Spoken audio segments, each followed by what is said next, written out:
Bien, la lectura bíblica está en el libro de los Proverbios, en el capítulo 20, versículos 5 al 7. Dice así la palabra de Dios: como aguas profundas es el consejo del corazón del hombre, mas el hombre entendido lo alcanzará. Muchos hombres proclaman cada uno su propia bondad, pero hombre de verdad, ¿quién lo hallará? Camina en su integridad el justo, sus hijos son dichosos después de él. Amén. Muchas gracias, hermano Pablo, por la lectura de esta preciosa palabra. En el versículo 7 de la porción leída decía: camina el hombre en su integridad, el justo. Sus hijos son dichosos después de él. Quiero leer esta misma porción en la versión 1909, mi versión regalona, y dice así: el justo que camina en su integridad, bienaventurados serán sus hijos después de él. Es interesante que este dichosos ahí aparece como bienaventurado.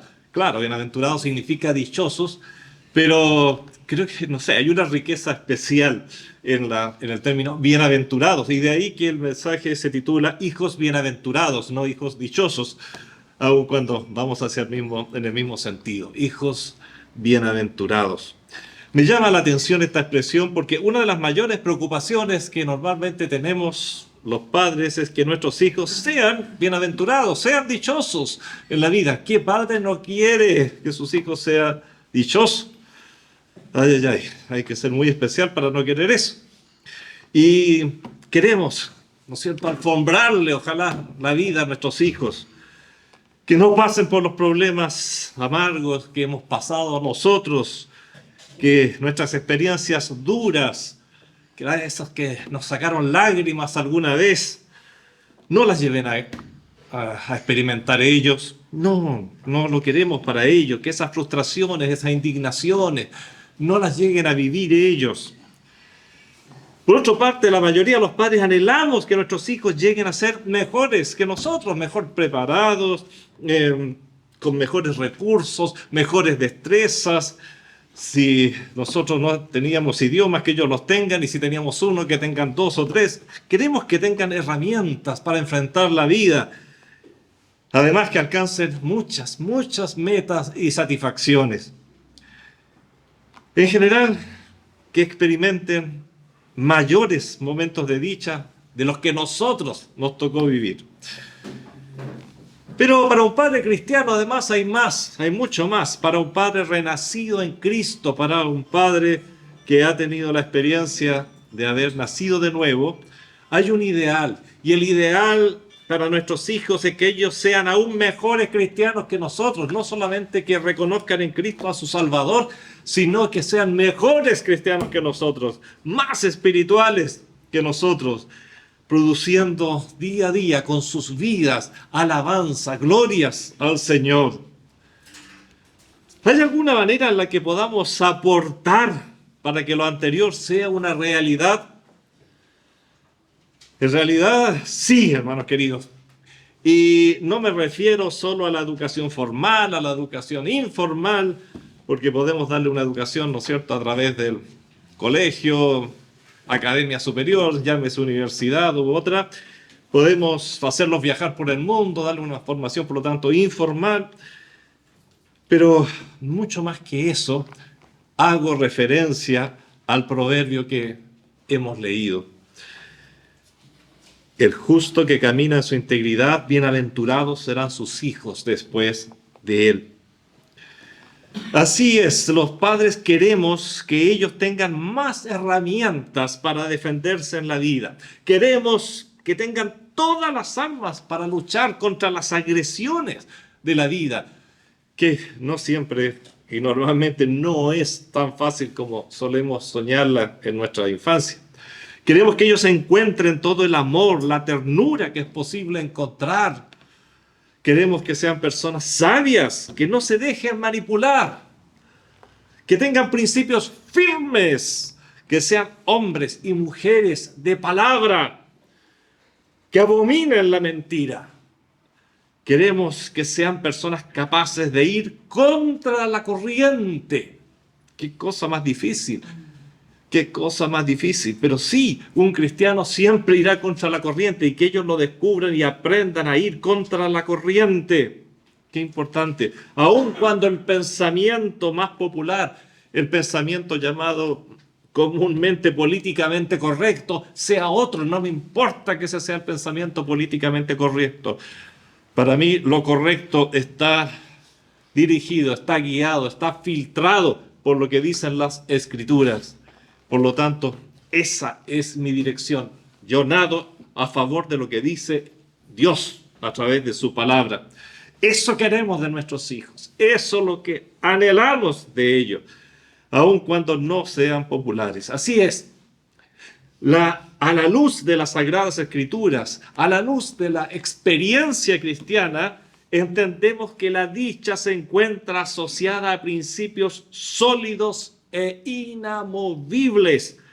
Al decir sus hijos son bienaventurados después de él, entendemos que se trata de dicha, de la bienaventuranza de aquel que está en paz con Dios, cuya conciencia es dominada por el Espíritu Santo y que tiene depositada su confianza en el Señor. Ese puede ser dichoso. Ese puede ser dichoso. Otras formas de dicha son espurias, ilegítimas o, en último caso, pasajeras. Pero aquel que está en paz con Dios, que ha alcanzado, es la razón por la cual envió a su Hijo Jesucristo, para que seamos justificados. Justificados pues por la fe tenemos paz para con Dios. Esa es la paz que el mundo no puede tener, no puede adquirir. Puedes estar toda tu vida haciendo yoga, haciendo ejercicios mentales, haciendo lo que sea, y no vas a lograr nada. Puedes irte a la montaña y no vas a lograr eso. Puedes aislarte, hacer una anacoreta y no vas a lograr esa paz, porque esa solo se alcanza a través del sacrificio de nuestro Señor Jesucristo, quien es el único que puede hacer la paz entre tú y el Padre y darte, por lo tanto, y con ello, la verdadera paz a tu alma, a tu corazón. Aun cuando no queremos el sufrimiento de nuestros hijos, sí aspiramos a que sean capaces de sufrir por no seguir una causa injusta. Que tengan la capacidad de un Noé, de un Jeremías, de seguir proclamando la verdad aunque se queden solos en el mundo.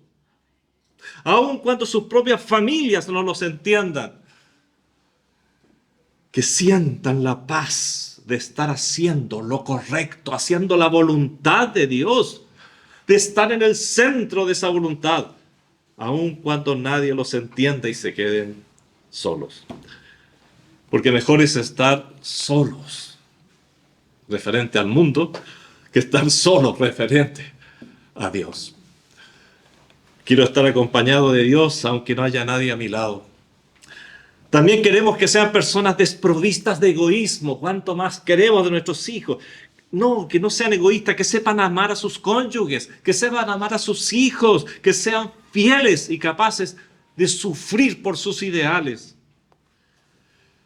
No obstante, en el mundo de hoy, el mundo no piensa así. Innumerables padres con una visión cortísima de las cosas solo pretenden que sus hijos sean grandes triunfadores. Lo he dicho otras veces y me asombra, pero en unas estadísticas que se hicieron en muy ampliados universos, entre miles de personas, se preguntó si usted tuviera hoy la elección de tener o no tener a su hijo, ¿lo tendría? El resultado fue espantoso. 70% dijo no tendría hijo. ¿Por qué? Porque les estorban su personal proyecto de vida. Ese famoso proyecto de vida tan mal entendido que finalmente te aleja de la vida. Es un proyecto falso, un proyecto no basado en la vida que Dios tiene preparada para ti, sino un proyecto normalmente basado en lo que el mundo te dice que debe ser. No, hermanos, en ese sentido, un cristiano no va con el mundo. Muchos, y lo he sabido, lo he conocido, por eso lo digo, llegan contentos a su casa muchos niños diciendo, papá, me saqué un 6,8 en esta prueba tan difícil. Y la respuesta del padre es, ¿y por qué no 7? Ay, hermano. No. Aprende a disfrutar el triunfo de tu hijo. Ese 6,7 es algo grande, ese 6,8, que fuera un 5. Hay esfuerzo, hay trabajo, estimula. La idea, hermano querido, del niño triunfador, del hombre triunfador, está tan en boga hoy en día, pero el triunfador en función de qué, que deja ese triunfo al final, te abre las puertas al cielo, te da la paz, te permite dormir tranquilo. Hay gozo en esos corazones, porque esa desesperación constante de nuestro mundo de buscar gozo y más gozo y más gozo, pero algo que a lo que llaman gozo, pero son realmente felicidades momentáneas, espurias, que pasan rápidamente. El verdadero gozo se encuentra definitivamente, no puedes tener gozo para empezar si no estás primeramente en paz con Dios. Teniendo esa paz, recién podemos empezar a hablar del gozo, el gozo que finalmente imparte el mismo Espíritu Santo en la vida. Hermanos queridos, queremos que no sean egoístas, queremos que sean altruistas, etc. Pero ¿quién es el que da incluso esas cosas? Si no nos damos cuenta a veces cuando la Biblia dice que el fruto del Espíritu es gozo, paz, paciencia, benignidad, bondad, fe. Está hablando de cosas que se relacionan con tu prójimo, muchas de ellas. Bondad, ¿para con quién? Para con tu prójimo. Ahí está todo en la correcta relación con el Señor. El mundo no piensa como piensa la Biblia. Pero volvamos a leer el proverbio. Camina en su integridad el justo, sus hijos son dichosos, bienaventurados después de él.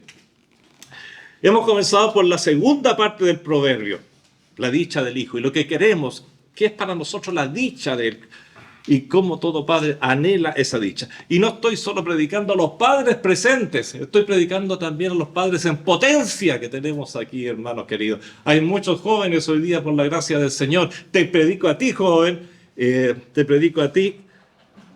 A las madres le prediqué en su momento, no quiero enredar los géneros. Hoy día estamos hablando de varones. Nada de ideología de género aquí. Hemos comenzado, decía, por la segunda parte del proverbio. Ahora veamos el requisito para que suceda lo primero, para que suceda lo que se ha dicho. ¿Qué dice al principio? Camina en su integridad el justo.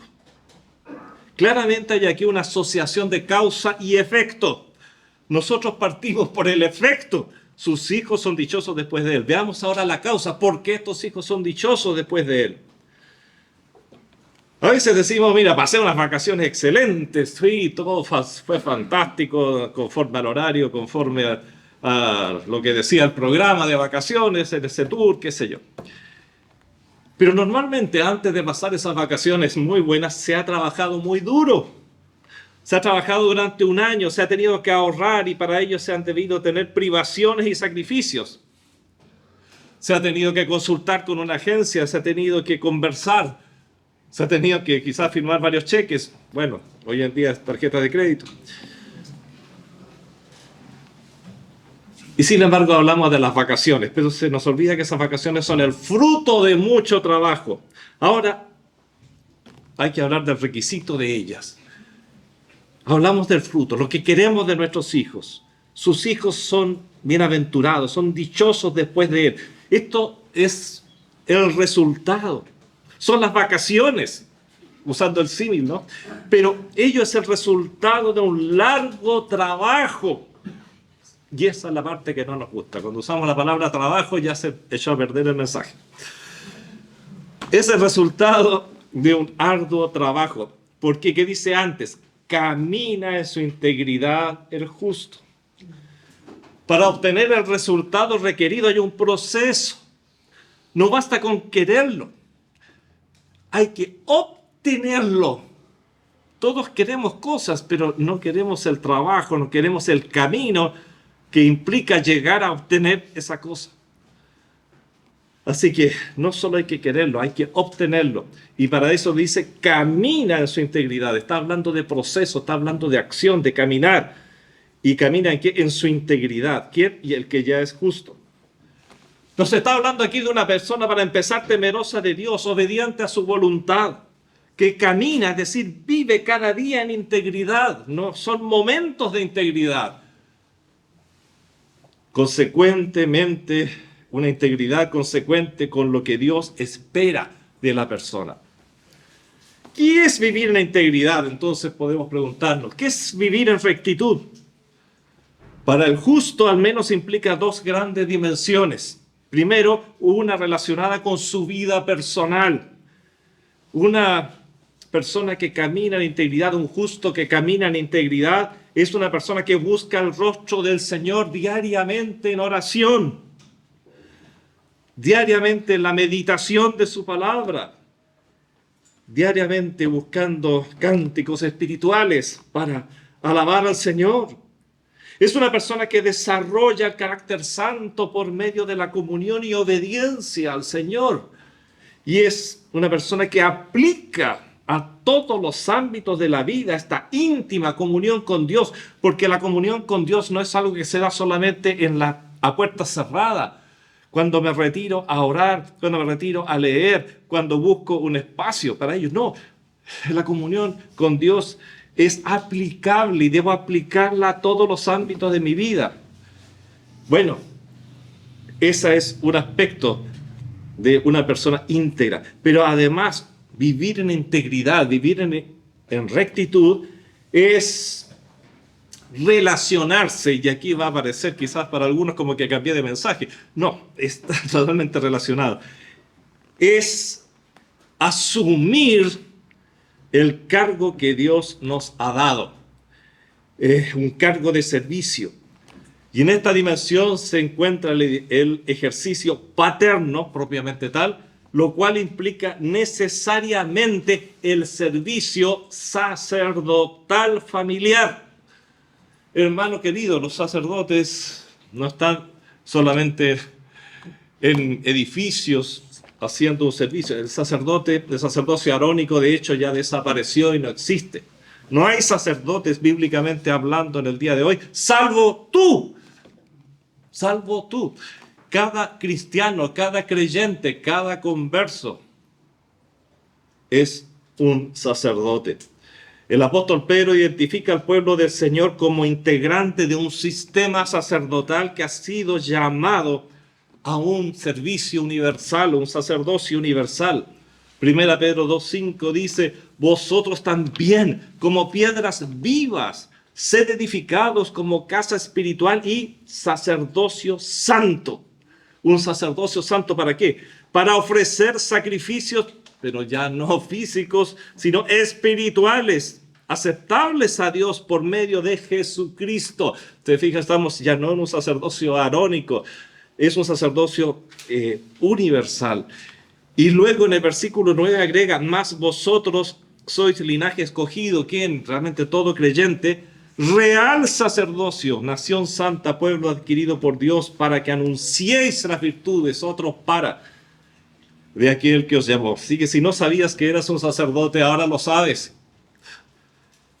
Los sacerdotes no del orden arónico, pero sí podemos aprender ciertas lecciones de qué es un sacerdote. De hecho, aquí nos dice que debemos elevar sacrificios espirituales y anunciar las virtudes de aquel que nos salvó en buenas cuentas. Pero un sacerdote tiene fundamentalmente las siguientes tareas, tratando de resumir y no extenderme mucho más. Primeramente, un sacerdote intercede. En segundo lugar, un sacerdote enseña. Un sacerdote reconcilia. Un sacerdote bendice. Un sacerdote examina. Particularmente, si vamos al Pentateuco, vamos a ver cómo los sacerdotes examinaban a los enfermos, cómo tenían que declarar si alguien estaba leproso o no leproso, vea números, etc. Tiene que sacar cosas a luz, sacar lo que está oculto dentro del pueblo y que está dañando, sacarlo a luz y, bueno, practicar una vida consecuente y ejemplar. Y sin ir en muchos detalles, voy a ir a los puntos más gruesos de todo esto. Decíamos que un sacerdote, y tú eres sacerdote, y eres el sacerdote de tu familia por excelencia, tú debes interceder. Los sacerdotes se caracterizan por interceder.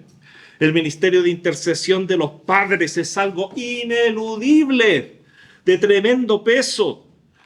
Imagínate, si el apóstol Pablo exhorta como cosa muy importante, ¿qué exhorta él? Dice, a que se hagan rogativas, oraciones, peticiones y acciones de gracias por todos los hombres, con cuanto mayor razón no deberé hacerlas por aquellos que son mi responsabilidad inmediata, como es mi familia y con ello mis hijos.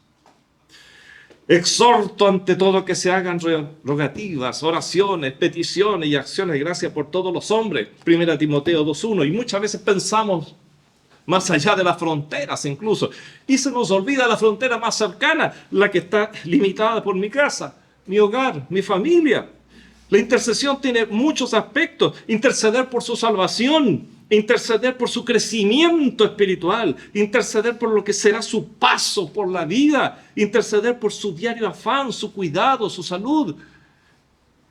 Es una tarea, hermanos queridos, una tarea sacerdotal que todos los padres tenemos que asumir. Y cuando nuestros jóvenes asuman esa tarea de ser padre, por eso hablamos de tarea de ser padre. O sea, no se trata solo de ser padre, no se trata solo de alimentar, de darle educación, de darle formación, de llevarlo a sus controles médicos. Esto es parte integral de la paternidad. Si no lo has hecho, empieza ya, por favor. Y jóvenes, ustedes tienen mucho tiempo todavía para no cometer los errores que nosotros hemos cometido. Y sabes, y aquí sí, no me queda otra que dar un aplauso a las damas, porque muchas veces son las mujeres, las madres, las que realizan esta tarea más que los padres. Lo tengo que aceptar. Tenemos que aceptarlo muchas veces. No, pues sí, oramos cuando los lleva al colegio. No, hermanos queridos, por favor. No les demos las obras al Señor y menos para con nuestros hijos. Un sacerdote enseña, y esta es una de las tareas dadas a los padres y que vemos en forma muy explícita en las Escrituras desde hace más de 3.500 años. Tenemos escrito en la Biblia esta tarea de enseñar.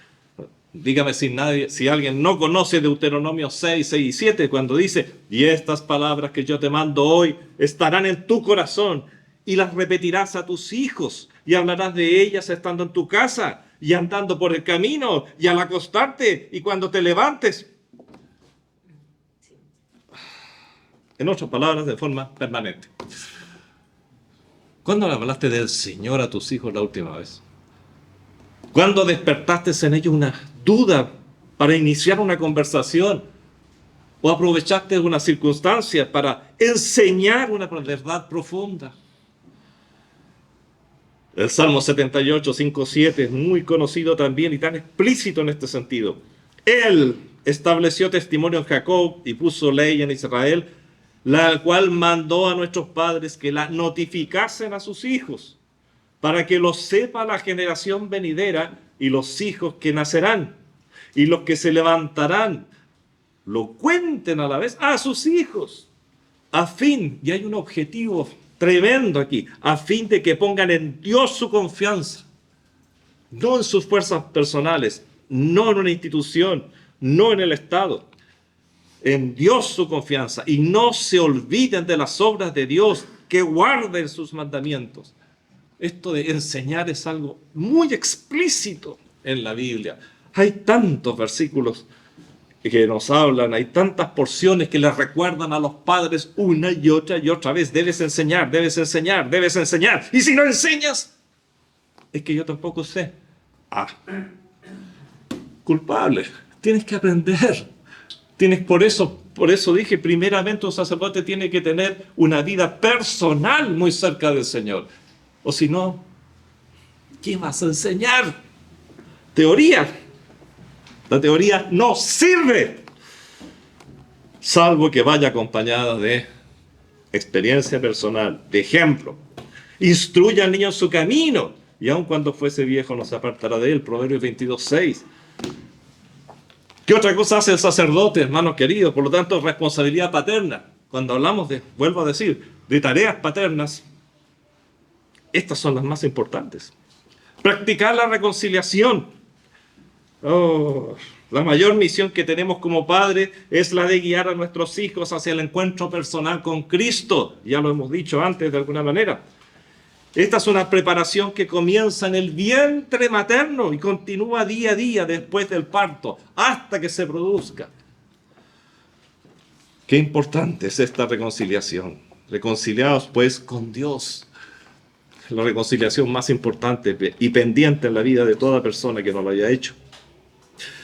Si la vida no nos alcanza para ver el milagro de la conversión de nuestros hijos, de la reconciliación, por lo tanto, de ellos con el Señor, entonces moriremos pidiendo al Señor que no los deje en paz hasta que se conviertan.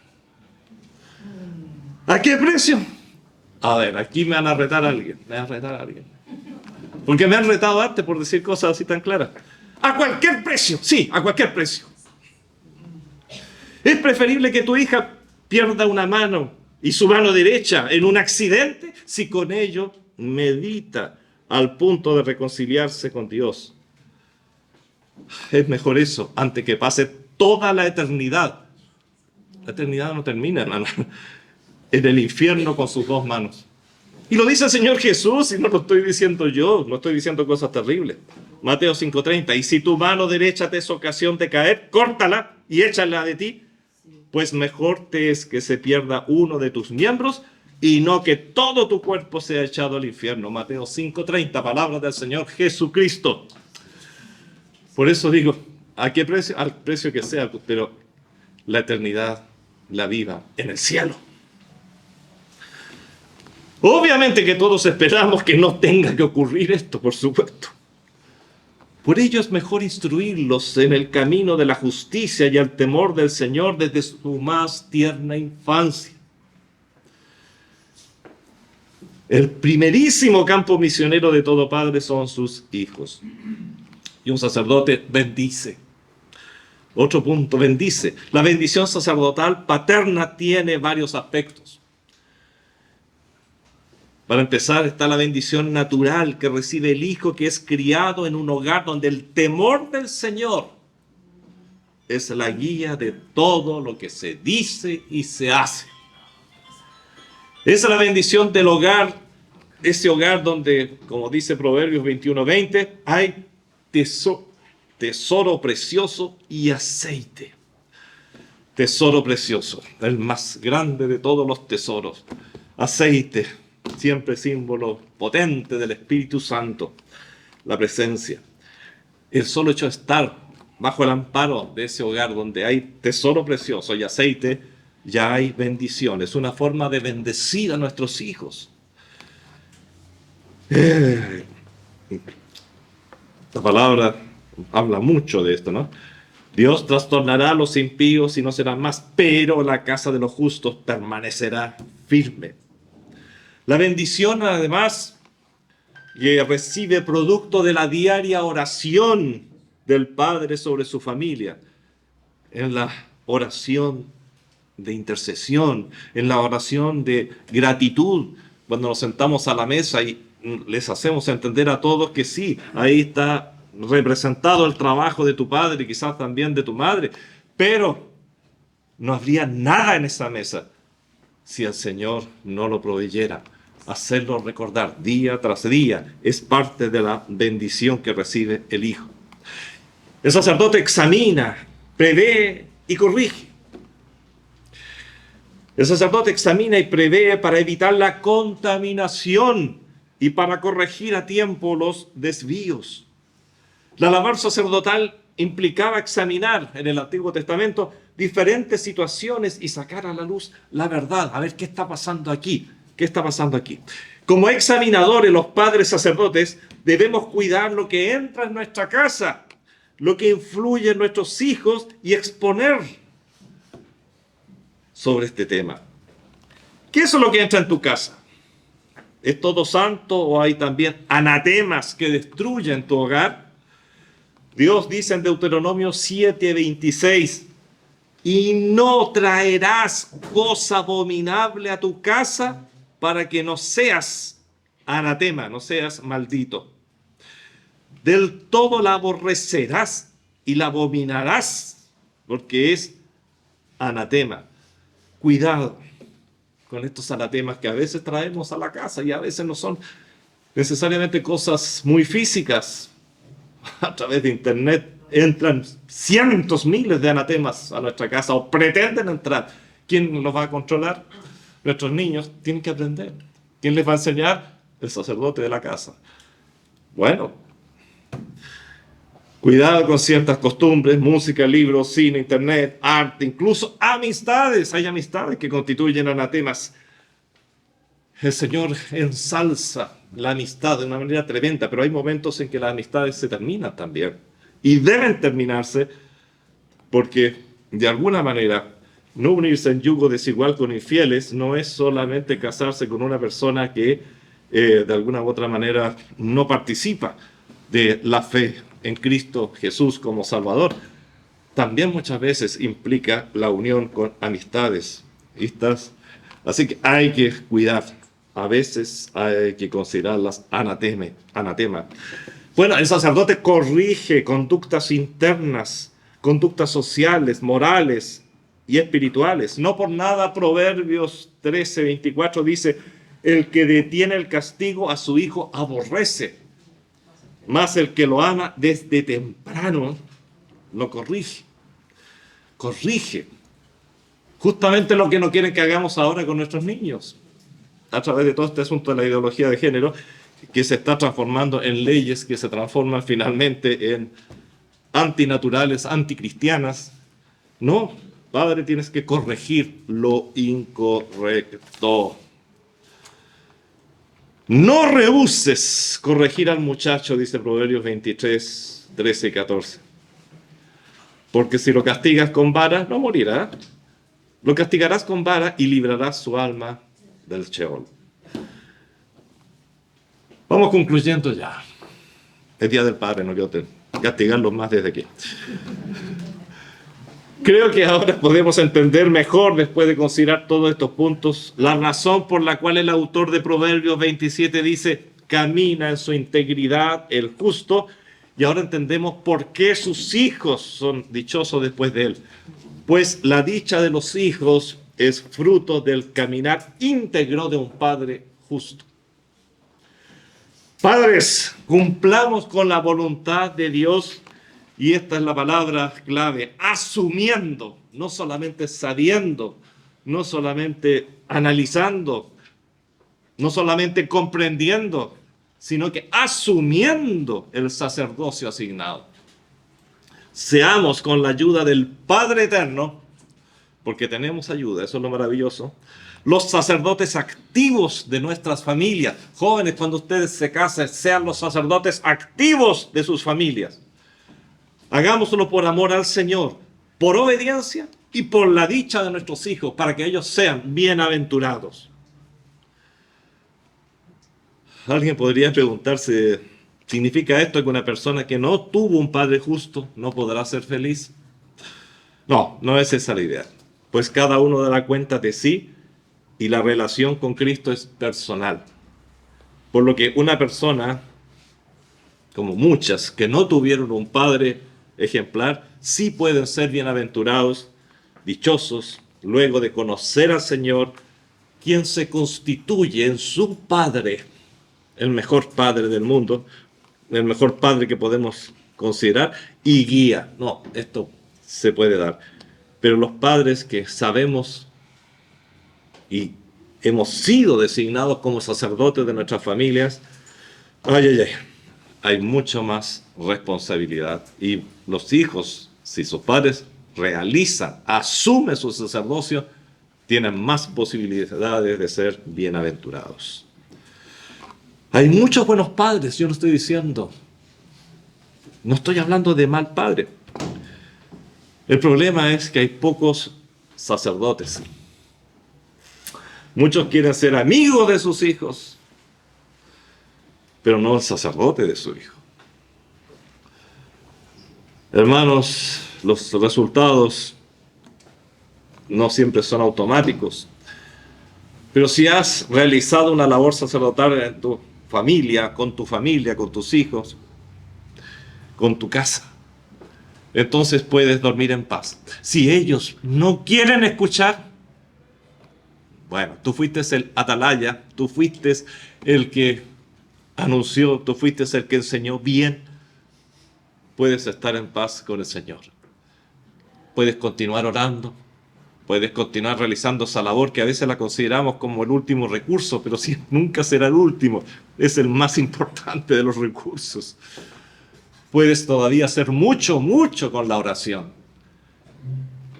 Si no fuiste un buen padre y conociste al Señor mucho más adelante, igualmente. Empieza el trabajo con la oración. Empieza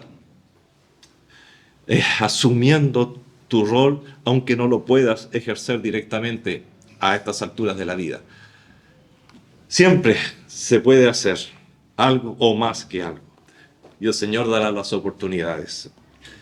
Quizás incluso, muchas veces ocurre, ya ha ocurrido, que no es el padre el que lleva a sus hijos ante el Señor, sino que a veces es otra persona, que se conocen en lejanas tierras. Hay tremendos testimonios de esto y cómo el Señor usó a otras personas gracias a la oración de ese padre, de esa madre.